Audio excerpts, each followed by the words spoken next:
So Lesley and Sonya, you guys came to be friends here at Dunwoody Baptist Church.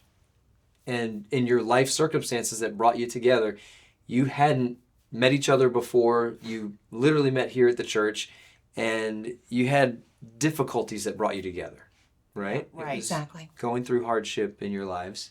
What should have brought us together, what normally would be, we were the exact same life stage, pregnant at the same time, married similar times, but we didn't know each other, which is kind of interesting. But it was something that was the hardest part in both of our lives that really brought us close to the point where we're family. Oh, absolutely. Wow. So family. So what was it?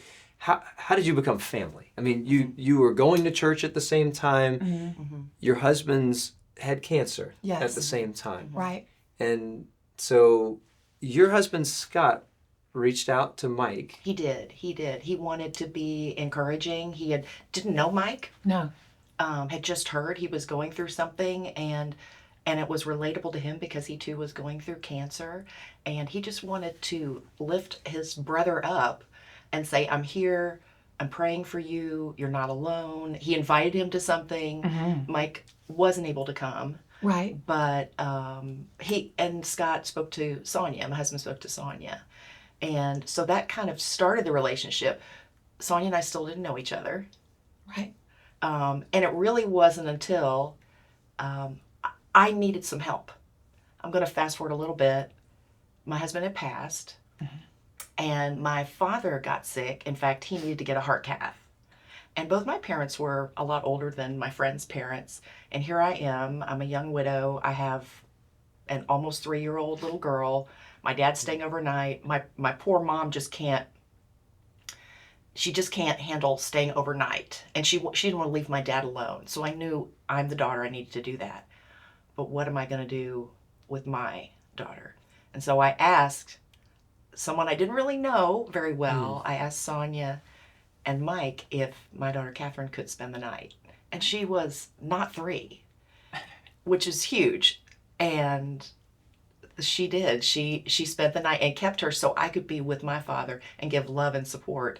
And that was a real start of the close part of, I think, our friendship. Right. I think it sparked the beginning of our daughters becoming good friends.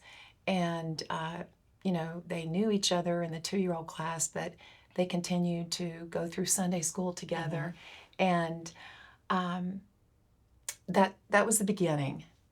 And then, so as that develops, so you all start to become friends, your daughters become friends, really, really young. So you develop in this friendship. But then, Sonya, you had some developments in your life that came later. Mike had gotten really almost miraculously healed in a lot of ways and was given more time. Right. But then things changed at some point. That's right. And it got harder then for you all. What happened there, and how did you reciprocate? What happened in your relationship through this time that you all shored each other up, and what brought you together through this? Right. So, since the time that our daughters were 2 and we made that connection as friends, we just did life together, here at church a lot with Awana and serving Sunday school, many VBS. And then outside of Beach church, Girl Scout leaders. But, Mike got a lease of 14 years on his life because of answered prayers from our church. And so when his cancer was first diagnosed, it was inoperable and terminal. And we took that big prayer request to our Sunday school class and to this church and said, guys, it's not looking good, but we have hope in the Lord and we ask for your prayers. And we made it to a surgeon in San Francisco, and he got 95% of it. Mike got 14 years. We didn't ever know how long. And then it came back. And so where Lesley was for me was just she just continued to be, as with all of the other church members, someone I could lean on. I remember being in ICU with Mike. He had an event, had gone into cardiac arrest while we were at the hospital. His cancer had come back and there was a clot. And so Lesley, our pastor, friends, everybody just showed up in the waiting room helping with our kids. And by the way, our church has, as you know, a police officer who we're very close to, nurses. You know, we got a demolition guy that does a whole lot for our church. You know, I can't name names, but Sunday school, close friends, they were all there. And I wanted to name Martha Turner, who was a dear friend of ours, who we met on Wednesday night dinner. And so, you know, a lot of times, you know, if you go to the 11 o'clock service or the early service, you kind of don't, in your head, realize or think about too often that it's one church, it's one family. And boy, did we both get to know that by the early service, you know, reaching out to us in our times. But Martha Turner and her late husband, by the way, she's alive. She's 96. You know her. You and the pastor team have gone to her home in Dunwoody to visit her. And Lesley and I have done life with her. She's been like a second mom to us with our daughters. And we've had tea times and all the things. Now she's 96. She can't go to church anymore. And we go to visit her every Saturday in the nursing home that she's in. And not just us. There are some other people, Judy Lucius, I'll say, and there are some other people that our pastor, you know, former pastor Alan Jackson. But the one thing that Martha says to us almost every time is that she misses her church. She misses her church family. And it's just such a reminder to us, even though we know it and we feel close and we feel, every time we walk in this building, we feel it when you don't have that. And so we, and it's a really easy job to do, are the church for her. And we pray with her there and we visit her, and it's easy. It's an easy thing to do. But she and her late husband had come and shown up in the hospital lobby with one of Mike's first procedures, and we didn't expect it. Met him in the Wednesday night service, and so for that I'm so grateful. This church family is just, so that's kind of how it came back around for us the second time. It just continued to get support and prayer, and people still stop and say they're praying for us. And so many other people, when you think of Martha Turner, I think of all many other older men in our church who would be extra, kind to my daughter, knowing her father had gone, and would always ask me about her. You know, maybe they were greeters at a door, or I'd see them, special service, and that made me feel like in a season where I could feel alone, I didn't feel alone because people cared to ask how you were feeling, and across the ages in our church, which was incredible to me. And we've done this amazing remodel, which has made our church just so much more accessible to other people, but it is the people Absolutely. who make up, Dunwoody Baptist Church is people. We are families who are part of a bigger family. And so many people brought meals to both you and I, helped us financially, helped us in terms of watching our children, right? Taking our children places. Children get busy. It doesn't matter whether a parent's sick or passed. They have busy lives. People helped us with all of that.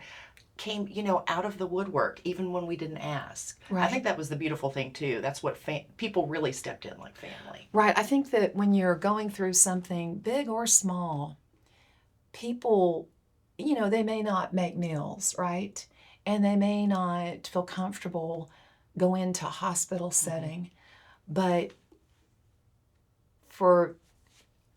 it takes one thing. It takes realizing you're not going alone, that the Lord's with you as a believer, and getting into those tough situations. Again, it was not easy for people meeting us in tough places. But the smallest gestures, a prayer note from the prayer room. The prayergrams. Oh my goodness. Yeah. I hear that from so many people. Yes, and They someone would come at amazing times. handing Right. me an envelope with some cash at the hospital to pay for parking, because one of the biggest insults when your husband's in ICU critical care is having to pay with your credit card for parking. And eventually after X amount of days, maybe a week or whatever, then it's covered. But I remember looking at that envelope and thinking, wow, this, it just meant the world to me. But it just so many things from our friends here, but we are truly one family at Dunwoody Baptist. It sounds like, too, as the church was the church for you in your time of need, you've turned that around to Martha Turner, and I know to others, our preschool families. I mean, both of you serving now That's true. in our preschool leadership and teaching, you're doing that for preschool moms and dads, and I see them in the programs that you all have, and you're bringing them together and introducing them, giving them the front porch at least, to say, hey, come on in if you'd like. Right. And I think that's kind of what we're saying here too, is And giving people permission to do that. Yeah. I Right. feel like there's some belief that you need to be able to take care of everything on your own. Even Christian people feel that. Like, I Yeah. you need to, and we're saying, no, come, let us help. Give Right. us an opportunity to bless. You're going to bless me by letting me serve you. And I know Sonya would feel that she was a blessing to me. I know she was blessed to be able Oh. to help. And on top of that, we discovered other things that have kept us connected. We sang in choir together. We would practice karaoke at her house, karaoke choir. It's on Amy Grant. For the next duet at church. The next duet at church, right? And because of that, and people saw us and knew what we had been through. Many people come up to us and said, "Thank you for just living your life, not shutting yourself away." Because it's and I'm not taking any credit for this. I can remember when Matt Hanna asked me on a Wednesday night supper, don't ever go to a Wednesday night supper with the pastor there because he's going to ask you to do a testimony. And he asked me to give my testimony at church. And I did. I actually don't remember any of it. I just know that I did. But so many people came up to me and were so appreciative because they were going through hard things. Absolutely. And they said, thank you so much for sharing. And I honestly don't know what I did, which proves it's God. And Mrs. Turner had said that, and different people had said that. And I'm thankful in a time where I didn't feel like I had much to give. yeah. I was allowed to be a vessel to help other people. And I mean, that's family. I think one of the ways I remember that your testimony was, without even saying anything, was you were in choir. I had not joined choir at the time. Oh, that's right. And you brought Catherine up on the risers right after Scott had passed. Yes. You brought her to church and you Yes. sang with her. And that was just amazing to watch, your faithfulness. Wow. And she has felt, I think our children would say, and they've grown up in the church, praise the Lord. Still best friends. Still best Yeah. friends, still, and they're out, being semi-adults in life, but both really have a heart for helping others and serving others. And I feel like they saw their families being served by the church, and that has turned around to something that has become just part of their core, Right. that they want to serve. And I love that because, that is what God calls us to do. Yeah. Right? Yeah. Pray Yeah. without ceasing, serve other people. Yeah. So, So blessing. one last question I would have for you is, how has this experience in the church made you aware that our citizenship is in heaven, that we actually are, that our existence is bigger than the pain that we are going through here? And how has the church been part of that process in helping you realize the bigger picture? Wow. Well, that's a big question. Yeah. And there's a lot of thoughts going on in my head with respect to that.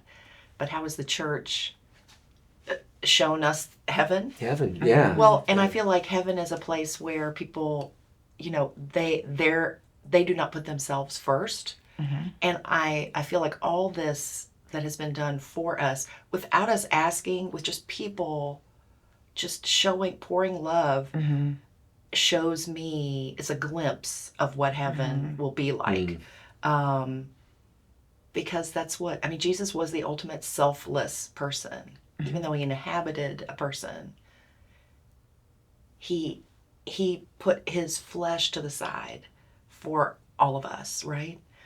And died for us. And although our loved ones, have passed, I will say, this is not exactly answering your question, but I'm so thankful there's heaven. because I'm going to see him again. Right, right. Our husbands are telling people what to do, fixing things. You know, Right. God obviously needed some leader men up there, but we have the hope that we'll see them again. All our family. I think that's the key word. I think it's hope. I think that just knowing where they are, they're believers, and that they served here and loved well. They loved their families, and I know when Mike had that 14 years, he didn't just come back to Dunwoody Baptist Church and attend Sunday school. He was plugged in as a deacon, and He was my working deacon. He was my deacon, and he was like a second father to Catherine. Absolutely. And he served with the youth and just got involved in as many things as he possibly could. And